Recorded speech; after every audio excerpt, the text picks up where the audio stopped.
Cyber safety and security.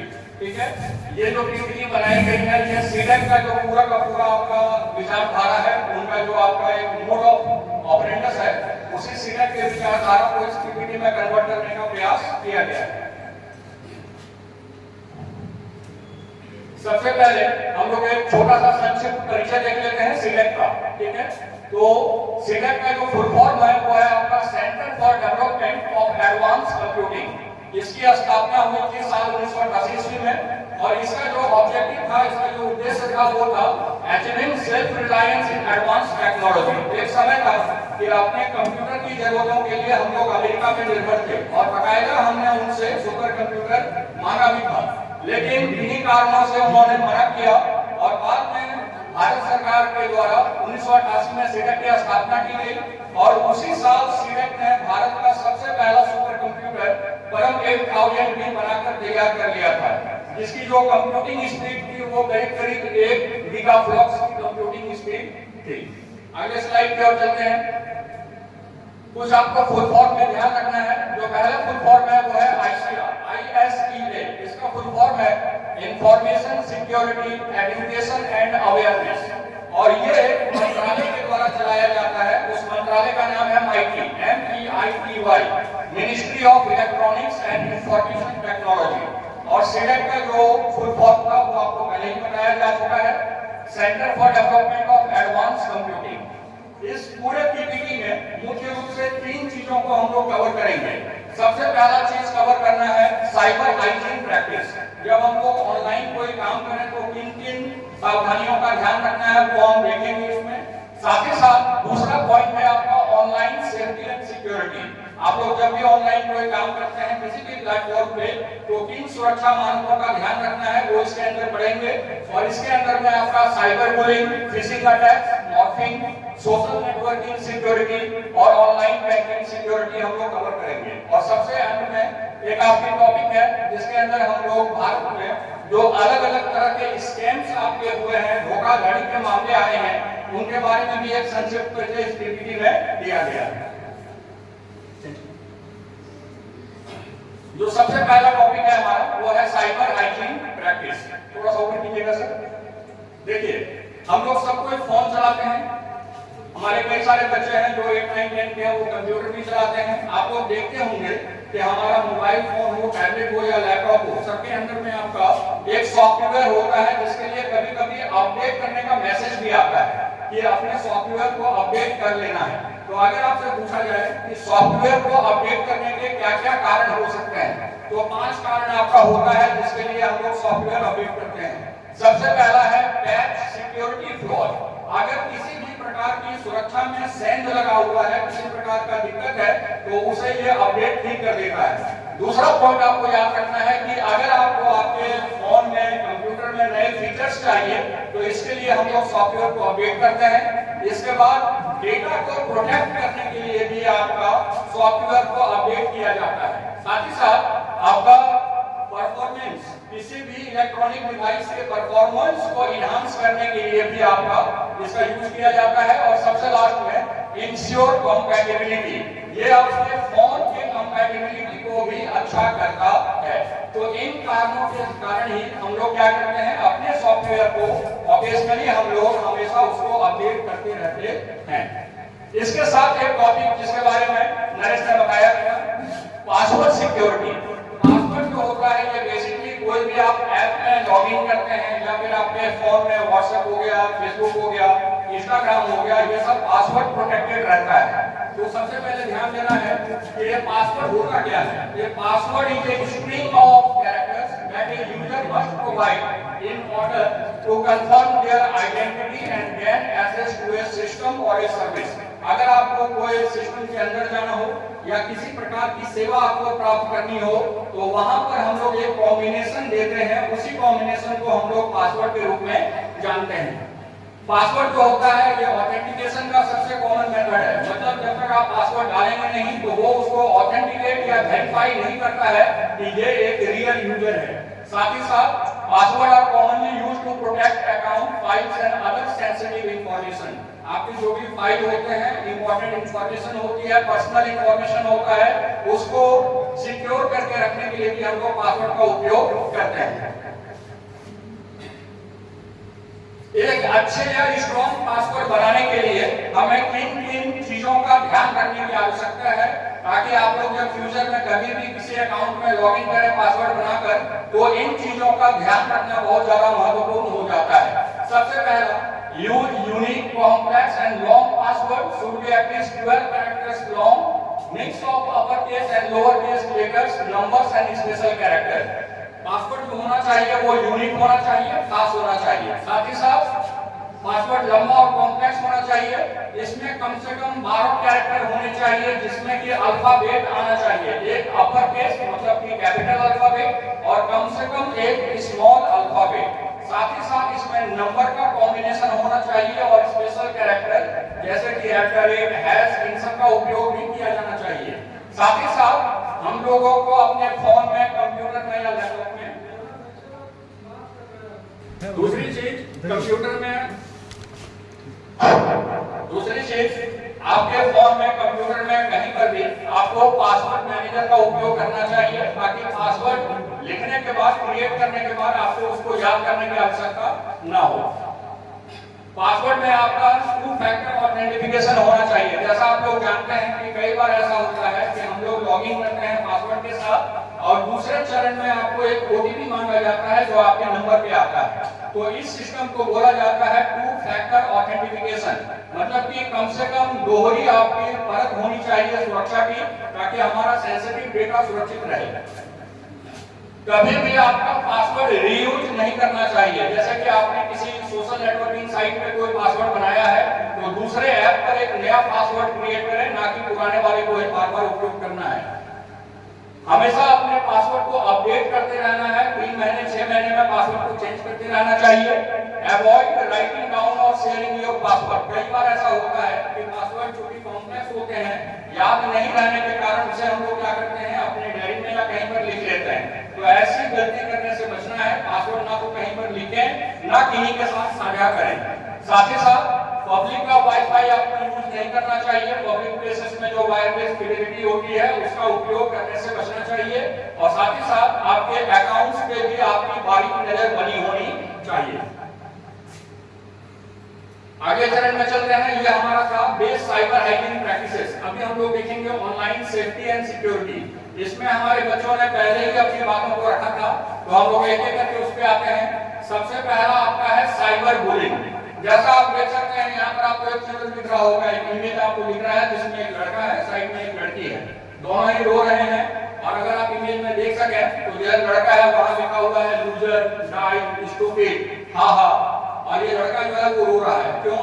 तो हो सकता है कि किसी भी प्लेटफॉर्म पे उसने कोई मैसेज कन्वे किया और उस मैसेज के रिप्लाई में कई सारे लोग होते हैं जो कि गलत तरह का कमेंट या मैसेज करते हैं। तो ऐसे कंडीशन को हम लोग साइबर बुलिंग के रूप में जानते हैं, जहां पर ऑनलाइन रूप से हमें मानसिक पीड़ा देने का प्रयत्न किया जाता है। अगर इसकी परिभाषा देखी जाए तो cyber bullying is intimidating online behaviour wherein you can be targeted on an online public platform with threatening, humiliating, embarrassing and harassing post or act। ठीक है, ये एक ऐसा बिहेवियर होता है जिसमें हमें ऑनलाइन डराने का प्रयत्न किया जाता है और साथ ही साथ ऑनलाइन हमें धमकी दी जाती है, हमें ह्यूमिलेट करने का, परेशान करने का प्रयास किया जाता है। साथ ही साथ बहुत सारे लोग तो आपका हैरेस भी करते हैं, शोषण के रूप में ये कन्वर्ट हो जाता है। और इसको 2-3 ढंग से यूज किया जा सकता है, जैसे कि सेल फोन के द्वारा भी साइबर बुलिंग होता है, फोन के द्वारा, या फिर आपके कंप्यूटर, टैबलेट, साथ ही साथ आप जो सोशल मीडिया प्लेटफॉर्म यूज करते हैं, फेसबुक, इंस्टाग्राम, ट्विटर, इन सब प्लेटफॉर्म पे भी साइबर बुलिंग की घटनाएं बहुत ज्यादा होती हैं। साइबर बुलिंग से बचने के लिए आपके कुछ तरीके दिए गए हैं, जैसे कि सबसे पहले enable security and privacy features on social media account. आपके जितने भी सोशल मीडिया अकाउंट हैं उसमें जो भी प्राइवेसी फीचर, गोपनीयता का जो भी फीचर्स उसके अंदर रहता है उसे हमें ऑन करने की आवश्यकता होती है। Use parental control bars, desktop firewire, browser file to avoid और preventing children from cyber bullying. हम लोग अगर घर में लैपटॉप रखें या फिर कंप्यूटर यूज करें तो उसमें पेरेंटल लॉक लगा देना चाहिए, ताकि बच्चे किसी गलत तरह के साइट पे या कमेंट पे ना जा सकें। साथ ही साथ आपका ब्राउजर में भी आपका फिल्टर लगाया जा सकता है ताकि गलत ढंग के वेबसाइट ओपन ही ना हो पाए। थर्ड में आते हैं block the bullying when you find the negative post और अगर आपको लगता है कि कोई व्यक्ति विशेष चाहे वो लड़का हो या लड़की वो आपको कमेंट करके परेशान कर रहा है तो बात को आगे बढ़ाने से अच्छा है कि आप उसे ब्लॉक कर दें और ब्लॉक करके उस पोस्ट से आप बाहर निकल जाएं। Never retaliate to the provocative comments of the bully. अगर कोई व्यक्ति बहुत ज्यादा उत्तेजक कमेंट्स कर रहा है जिससे आपको गुस्सा आ रहा है या भावनाएं आहत होती है तो अपने गुस्से पर नियंत्रण रखना है, भावनाओं पर नियंत्रण रखना है और सबसे अंत में understand that others reaction is not your fault. और एक चीज जरूर याद रखोगे कि किसी और की प्रतिक्रिया को कंट्रोल करने का हक हमारे पास नहीं है, लेकिन हम अपनी प्रतिक्रिया को जरूर रोक सकते हैं। इसलिए अपनी प्रतिक्रिया को बहुत ही सोच समझकर और अच्छे ढंग से देने का प्रयास करेंगे। Make sure your child should have internet safety education programming। इस बात का विशेष ध्यान रखना है कि हमारे बच्चे जहां पढ़ने जाते हैं अथवा घर में हम उनको अच्छा साइबर प्रैक्टिस का एग्जाम्पल करके दिखा दें कि किन किन तरीकों से हम अपने आप को सुरक्षित रख सकते हैं। Form the rules of computer labs, internet labs. School में जो कंप्यूटर लैब होता है या इंटरनेट लैब उसके लिए भी सही नियम जो होने चाहिए, गाइडलाइन का पालन किया जाना चाहिए। Specific clear rules, guidelines and policy regarding use of internet computer. School में या घर में जब हम लोग इंटरनेट यूज करें या कंप्यूटर यूज करें तो उसका जो स्टैंडर्ड सेफ्टी प्रोटोकॉल है उसका यूज करना चाहिए। Teach students that all types of bullying are unacceptable. विद्यार्थियों को ये चीज सीखने की आवश्यकता है कि बुलिंग चाहे मानसिक स्तर पे हो, शारीरिक स्तर पे हो या आर्थिक स्तर पे हो, किसी भी प्रकार के बुलिंग को सही ठहराना ये तर्कसंगत नहीं होगा। और सबसे अंत में आपका आता है पीयर मॉनिटरिंग, मतलब कि दोस्तों को भी अपने दूसरे दोस्तों पर ध्यान रखना चाहिए कि कहीं वो गलत रास्ते पे या गलत कमेंट के जाल में ना फंसे।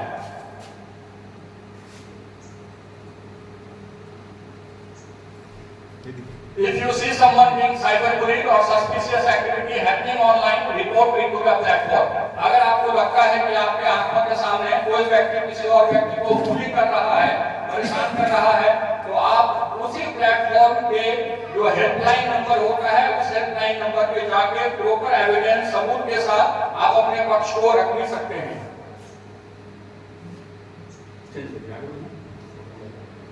चलिए ये दूसरा है आपका, इसे बोलते हैं फिशिंग अटैक्स।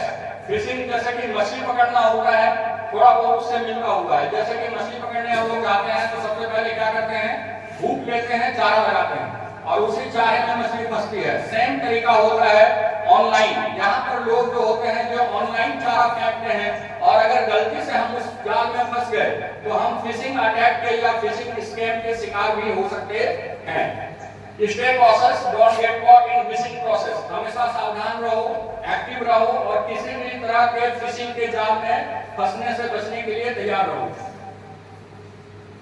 यहाँ पर आपको कुछ स्टेप्स हैं जो याद रखने हैं। सबसे पहला स्टेप, जब भी आप ऑनलाइन जाते हैं, ब्राउजर में जाते हैं, जहाँ पर आप लोग लिखते हैं www, तो वहाँ पर ब्राउजर में जाने के बाद सबसे पहले URL को चेक करें कि वो जो वेबसाइट दिया गया है वो वेबसाइट जेन्युइन है और ऑफिशियल वेबसाइट है। दूसरी चीज, always check for the misspelled URL। कई बार ऐसा होता है कि स्कैमर्स जो होते हैं मिलता जुलता नाम रख देते हैं वेबसाइट का, लेकिन उनकी स्पेलिंग में थोड़ी सी गलती होती है। तो अगर आपको URL में कहीं पर भी स्पेलिंग में गलती दिख रही है, इसका मतलब कि वो एक फिशिंग वाला वेबसाइट हो सकता है। तीसरे चरण में आपको याद रखना है, always perform online banking in secure channel. जब भी आप ऑनलाइन बैंकिंग करें गूगल पे या फिर किसी भी दूसरे ऐप का यूज करें तो एक सिक्योर चैनल के द्वारा ही ऑनलाइन पेमेंट को प्रोसेस करें। चौथे स्टेप में आपको याद रखना है, always view any email request for financial और अदर प्रोफेशनल इंफॉर्मेशन। कई बार हमारे जीमेल पर मेल आते हैं, कई सारे मैसेज आते हैं, तो उन ईमेल को अच्छे से बारीक नजरों से आपको देखना है कि कहीं वो ईमेल आपसे आपका आर्थिक जानकारी या व्यक्तिगत जानकारी को नहीं मांग रहा। अगर ऐसा कुछ है तो वैसे किसी भी ईमेल का जवाब ना दें। और सबसे अंतिम चरण में आपको याद रखना है, never respond to the emails that ask for your personal information like credit card, debit card, bank information. अगर कोई भी ईमेल है जिसमें आपके बैंकिंग इंफॉर्मेशन को मांगा जा रहा है तो वैसे किसी भी ईमेल का का जवाब देना हमारे लिए हानिकारक हो सकता है।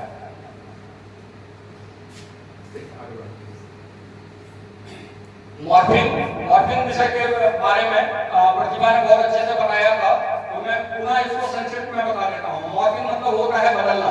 अगर हमारे पास किसी का फोटो आ जाए या फिर कोई ऑडियो क्लिप आ जाए या कोई वीडियो क्लिप आ जाए जो अच्छी हो, लेकिन ऑनलाइन ऐसे बहुत सारे AI ऐप्स हैं या फिर बहुत सारे वेबसाइट हैं जहां पर आप इन फोटोज को, इन वीडियोज को या इन ऑडियोज को अल्टर करके गलत ढंग से इसका इस्तेमाल कर सकते हैं। तो इसे ही हम लोग डिजिटल भाषा में मॉर्फिंग के रूप से जानते हैं। ये मॉर्फिंग 3 ढंग से हो सकती है। या तो हमारे फोटो को बिगाड़ा जा सकता है जिसे इमेज मॉर्फिंग कहते हैं, या फिर कई बार हमारी जो वीडियो होती है वीडियो को चेंज कर दिया जाता है जिसे हम लोग बोलते हैं वीडियो मॉर्फिंग या फिर डीप फेक। और एक तीसरा होता है ऑडियो मॉर्फिंग जिसमें आपके आवाज को बदल दिया जाएगा। आवाज तो आपकी रहेगी लेकिन आपने जो बोला है उसको बदलकर कुछ और सेंटेंस दे दिया जाता है और उसका उपयोग करके स्कैमर्स जो होते हैं वो हमें फंसाने का प्रयत्न करते हैं। इसमें आपको 2-3 प्रिकॉशन रखने हैं। Enable your security and privacy features on social media account. जितने भी आपके सोशल मीडिया प्लेटफॉर्म है उसमें आपको क्या करना है, जितना भी सेफ्टी का फीचर्स है, सिक्योरिटी का फीचर्स है उसे ऑन कर देना है आपको। Never share your personal pictures online publicly. कभी भी अपने पिक्चर्स को ऑनलाइन प्लेटफॉर्म पे पब्लिकली पोस्ट ना करें। अगर आपको डालना भी है तो सेफ्टी फीचर्स के साथ डालें और केवल अपने दोस्तों और परिचितों के साथ उसको शेयर करें। Use watermark while sharing pictures. जब आप लोग पिक्चर लेते हैं तो उस पिक्चर में एक वाटरमार्क डाल दीजिए ताकि अगर कोई उसकी कॉपी भी बनाना चाहे तो वो वाटरमार्क वहां से हट ना पाए। Use 2 factor authentication. शुरुआत में आपको बताया गया था कि कई बार ऐसा होता है जहां पासवर्ड के साथ साथ OTP वेरिफिकेशन या फिर कैप्चा वेरिफिकेशन भी मांगा जाता है। तो इस 2 या 3 स्टेप के वेरिफिकेशन को हम लोग या तो 2FA या तो 3FA के नाम से जानते हैं। Save the evidence and the screenshots for referring to the incident later. अगर आपके साथ कोई घटना घटी है ऑनलाइन तो आप क्या करें, उसका एक स्क्रीनशॉट लेकर रख लें ताकि अगर फ्यूचर में आपको रिपोर्ट करना पड़े उस प्लेटफॉर्म पे तो आपके पास सबूत होने चाहिए कि आपके साथ क्या गलत हुआ है।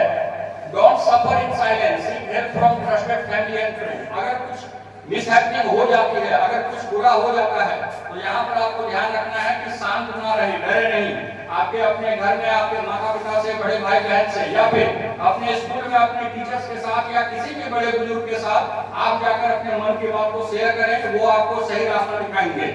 If you observe your fake profile or any objectionable post on social media, report to the help center about it. आपको अगर आपके प्रोफाइल में लगे कि कोई आपत्तिजनक पोस्ट है, फोटो है या फिर किसी का प्रोफाइल आपको अगर डुप्लीकेट लग रहा है, फॉल्स लग रहा है, तो उसी सोशल मीडिया प्लेटफॉर्म के हेल्पलाइन नंबर पर जाकर हमें इसका रिपोर्ट करने की आवश्यकता होती है। ये आप देख सकते हैं, यहाँ पर एक फोटो है जिसमें एक व्यक्ति, आपके सामने अलग अलग लोगो दिख रहे होंगे, फेसबुक हो गया, इंस्टाग्राम हो गया या फिर आपका ट्विटर या यूट्यूब। तो ये सारे साइट्स जो होते हैं ये सोशल नेटवर्किंग साइट्स कहलाते हैं जिसमें आजकल के बच्चे तो काफी एक्टिव रहते हैं।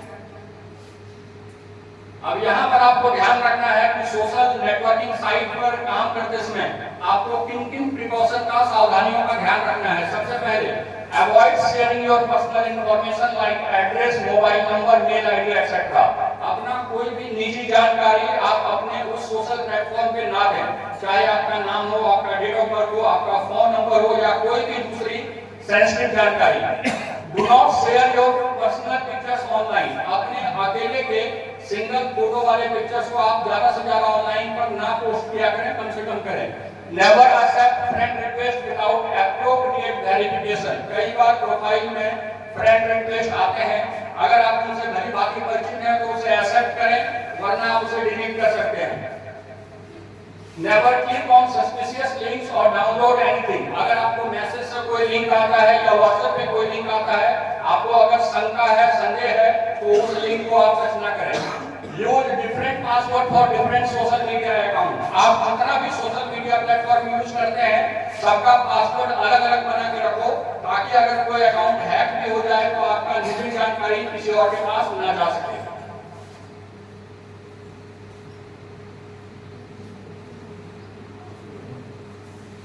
सबसे लास्ट में है हमारा ऑनलाइन बैंकिंग सिक्योरिटी।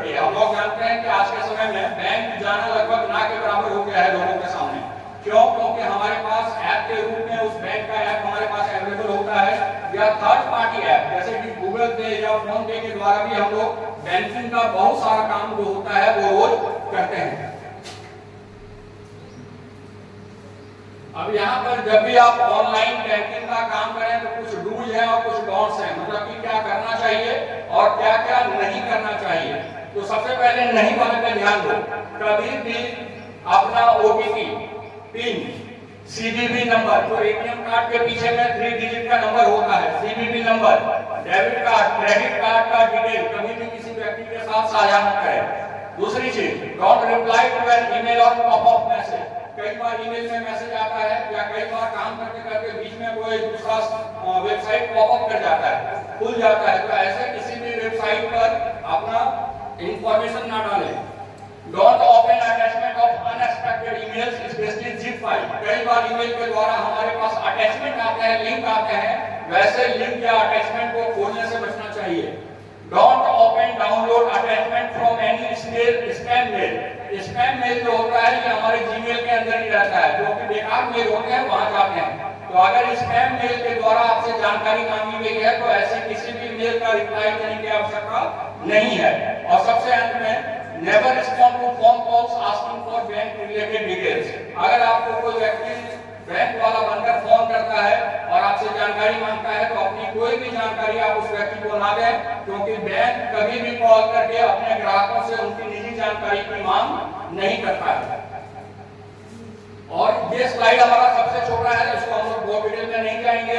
अभी तक भारत में बहुत तरह के स्कैम्स हुए हैं, बहुत तरह की धोखाधड़ी हुई है। तो यहाँ पर शॉर्ट में आपको कुछ नाम जो है स्कैम्स जो हमारे भारत में हुए हैं उन स्कैम्स का नाम आप जान लीजिए। जैसे कि एक स्कैम हुआ था आपका फेडेक्स कुरियर स्कैम, जो कुरियर से सामान आता और जाता है ना, उस कुरियर के द्वारा, फेडेक्स एक कंपनी है, उस कंपनी के नाम पे लोगों ने बहुत लंबे समय तक कुरियर वालों को मतलब यूज करके एक स्कैम चलाया था। ये आता है फेडेक्स कुरियर स्कैम। इसके बाद बहुत तरह के स्कैम ऐसे होते हैं जो कि निवेश से संबंधित होते हैं, इन्वेस्टमेंट, मतलब कि जिसमें आपको पैसा लगाने के लिए बोला जाएगा। ऐसे किसी भी स्कैम से बच के रहोगे। इंडियन पोस्ट फ्रॉड हमारे भारत का एक यूनिट है जिसको हम लोग इंडियन पोस्ट ऑफिस जानते हैं। तो इंडियन पोस्ट ऑफिस के नाम से भी भारत में बहुत लंबे समय तक धोखाधड़ी की गई थी। साथ ही साथ कई बार ईमेल के द्वारा जॉब ऑफर्स आते हैं, नौकरी का मतलब मौका मिलता है। तो याद रखिएगा, अगर वो ऑफिशियल वेबसाइट से ना आया हो तो ऐसे किसी भी ईमेल पर नौकरी खोजने का प्रयास न करें। और साथ ही साथ केवाईसी फ्रॉड, ये बैंकिंग फ्रॉड है जिसका फुल फॉर्म होता है नो योर कस्टमर। और कई लोग बैंक के द्वारा मतलब कि अपने आप को बैंक वाला बना के आपकी निजी जानकारी जो होता है वो फोन के द्वारा प्राप्त करने के प्रयास करते हैं। तो इतने तरह के स्कैम हैं जो हमारे भारत में होते हैं या फिर अलग अलग क्षेत्रों में हो चुके हैं। तो ये हमारा पूरा पीपीटी था। आशा है कि आपको इसके माध्यम से जरूर अपने आप को ऑनलाइन मीडिया में हम कैसे सुरक्षित रख सकें इसके बारे में जानकारी मिली होगी। धन्यवाद।